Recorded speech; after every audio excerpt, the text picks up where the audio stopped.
సోకులు చవి చూపించి కన్నుల దాహం ఇంకా పెంచి కమ్మని కలవేమో అనిపించి కనుమరుగైకరిగా వాసిరివానా నువ్వొస్తానంటే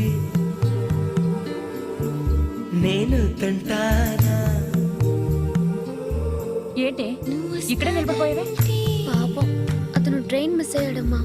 అవునే పాపం, ఇప్పుడు ఏం చేయలేదా? ఇక్కడ నిలబడి ఏం చేస్తావు? నువ్వు రా. నువ్వొస్తానంటే నేను తంటానా.